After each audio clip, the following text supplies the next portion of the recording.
Hey everybody, today we're going to be talking about measurement. We've been doing lots of experiments, and anytime you take measurements in an experiment, we should be taking them using the metric system. This is kind of different than what we're used to because we use the standard system of measurement with inches and feet and yards, and the rest of the world basically uses the metric system, which is centimeters and millimeters and kilometers and things like that. The United States is actually one of only three countries in the entire world who do not use the metric system. There's a country in Africa called Liberia, and there's another country in Southeast Asia called Myanmar, or some people refer to it as Burma, and they do not use the metric system as well. So besides those three countries, everywhere else uses this metric system. Okay, so here's what our metric system is. It's called the International System of Units. It's abbreviated SI units. I don't know why it's not IS units, but it's not. It's SI units. The nice thing about the metric system is it's all in multiples of 10. So if you can count by your tens or your hundreds or your thousands, you can use the metric system to do conversions. It's much more simple than our standard system of measurement that we use in the United States, because in order to convert feet to inches, you have to multiply by 12. Now I know everyone can count by their tens very easily, but counting by your twelves, that's a little more difficult. So the metric system is actually more simple to convert. So they're in multiples of 10, and they provide a standard of consistent measurement for global science, business, and industry. So they give us a standard for us to measure and share that data with, where everyone can understand that. So scientists all around the world can do experiments, and they know exactly how much of each substance to use because it's all measured using the metric system. So it gives them kind of a common language. Even though they all speak different languages from different countries, their measurements are all going to be the same. They're going to be in those SI units, or our metric system units. So the first one that we're going to talk about when we're doing measurement is going to be length. And length is just the distance between 2 points. You guys have been measuring the length of different things throughout your entire school career.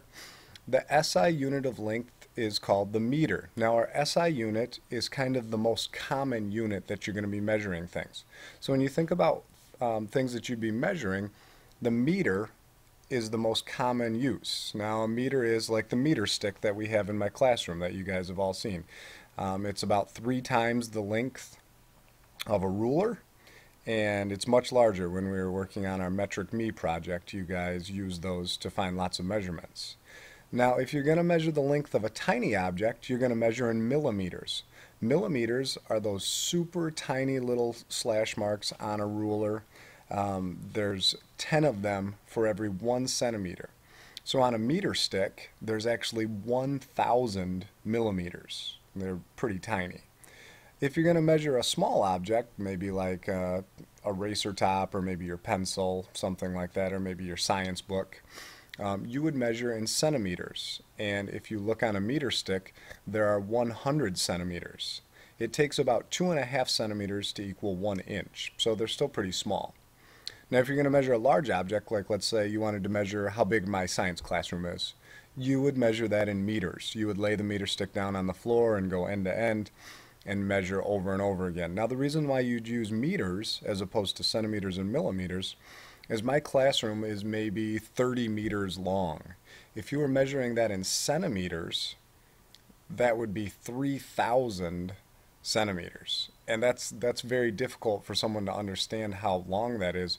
If you say it's 30 meters long, you guys know about how long a meter is. You can kind of visualize how long 30 meters would be. But if I say 3,000 centimeters, that's a confusing number. And then the last measure of length that we're going to talk about will be kilometers. Kilometers are a very long distance. You would call it similar to a mile. It takes 1.6 kilometers to equal a mile. And so that is for long distances. Like if you were going to measure the distance from one city to another, you would be using kilometers, or you can call it kilometers. Either way is fine. So depending on what you're measuring, that's going to decide which SI unit or which unit of measurement you will use. The most common unit is our meter. Next thing we'll talk about with measurement is volume. Okay, this has nothing to do with the radio or the television. This is the amount of space an object takes up. So it's really how big an object is.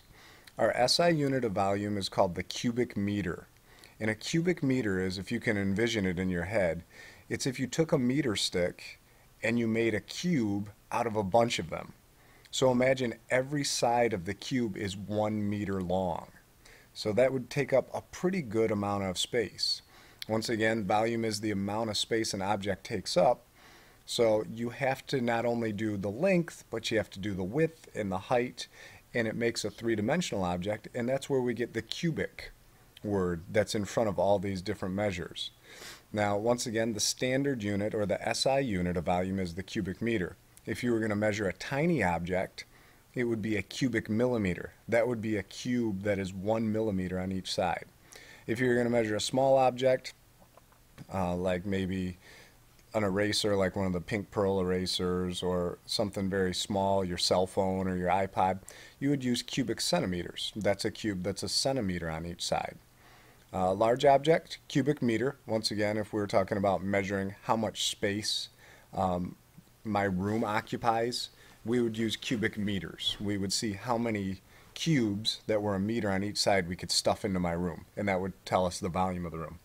And if you were going to measure a huge object, you would use cubic kilometer. This is like if you were going to measure a planet.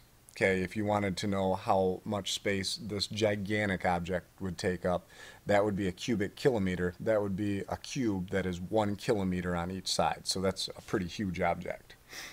So once again, SI unit is the cubic meter, and that is the most common one you're going to use to find how much space an object takes up. Now there's two ways that you can find the volume of an object. If we're talking about how much space an object takes up, the first way is if the object is a square or a rectangle, you're going to measure length, width, height, and multiply. So let's say you have a block that is 5 centimeters on each side. It would be a length of 5 centimeters times a width of 5 centimeters times a height of 5 centimeters. So you got 5 times 5 times 5. That's going to equal 125 cubic centimeters. Now what that means is you could fit 125 little cubes inside that block that is 5 centimeters long, 5 centimeters wide, and 5 centimeters high. So if you have an object that's a square or a rectangle, it's pretty simple. You just measure those 3 dimensions, length, width, and height, and then you multiply them together, and that'll tell you your answer. Now, that's an easy way to find how much space an object takes up. But if the object is not a square or a rectangle, if it's in a regular shape, if it's like a circle or like an oblong shape, then you have to use what's called volume by immersion. Volume by immersion is kind of like when you guys get in the bathtub, or if you jump in a pool and the water splashes out. It's the same thing.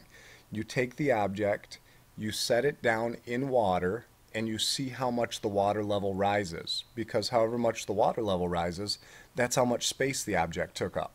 So if you have a graduated cylinder with like 80 milliliters of water in it, if you slide your object down into the graduated cylinder, and then all of a sudden the water level rises to 85 milliliters, you know that your object has a volume of 5 milliliters. That's how much space it took up. And that's why when you do a cannonball in a pool, you let the water splash out, because you're taking up more space than the pool has. That's how you get it to splash out. If you ever sit down in a bathtub, you'll notice the water level rises when you sit down in it, because you're taking up space where the water used to be. You push that water out of the way.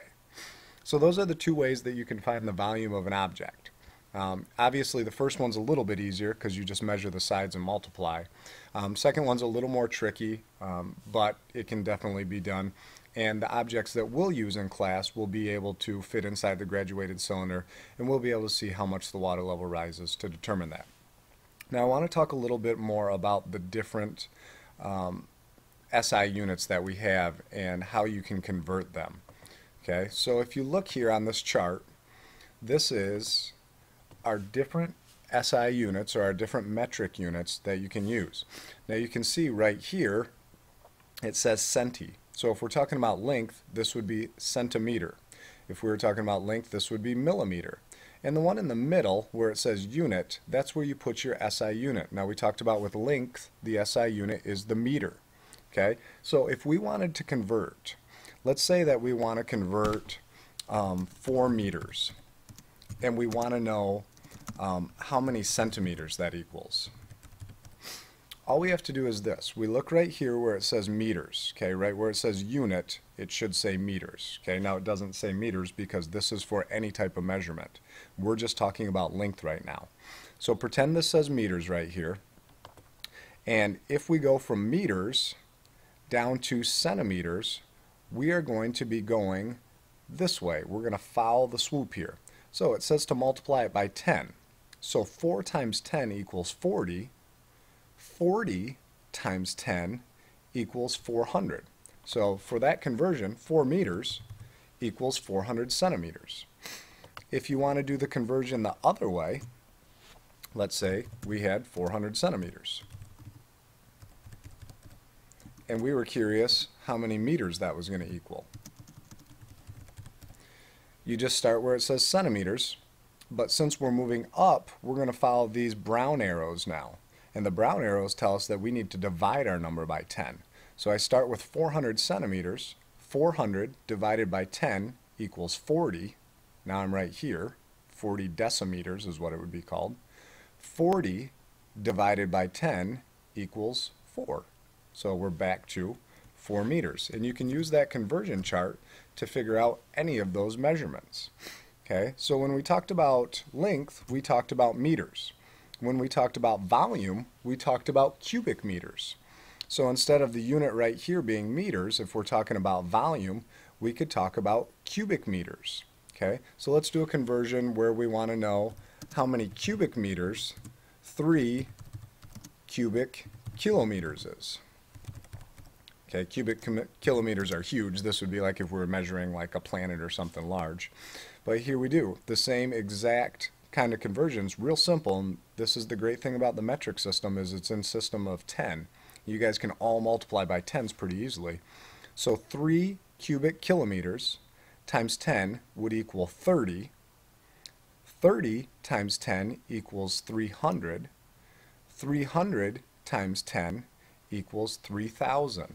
So that would actually equal 3,000 cubic meters. Okay, so the conversions are pretty simple. If you can multiply by 10 or divide by 10, it's real easy. And you'll notice the numbers are always the same. We've got a 4 here and a 4 here, but we've just got some zeros. 4 here and a 4 here, but some zeros. 3 here, a 3 here, and some zeros. So we've got a lot of different things going on in the conversion, but it's still that same idea that you're just adding zeros or adding a decimal point because it's all in the base of 10. That's the really great thing about the metric system. If I want to do another conversion, let's say that I measured something and it was 0.5 cubic kilometers. Okay, so it wasn't quite 1 full cubic kilometer.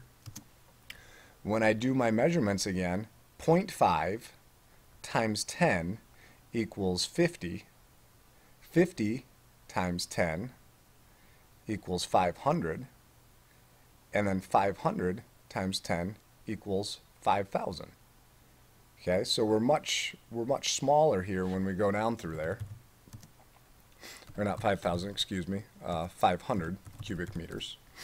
Sorry. But you can see it's still the same. You got a 5 here and a 5 here. And we've just got some zeros here or a decimal point. So they're always going to be the same on each side of the equation. And we'll work on that in class. But you guys can see it's just multiplying by 10 or dividing by 10. So that makes it pretty simple.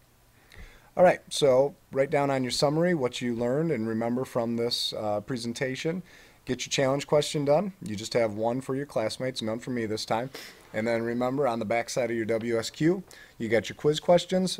This is only over the first couple pages of section 2. So this is only page 50, 51, and 52 out of your textbook if you need to refresh a little bit and look back. All right, guys, I'll see everyone tomorrow. Have a great night.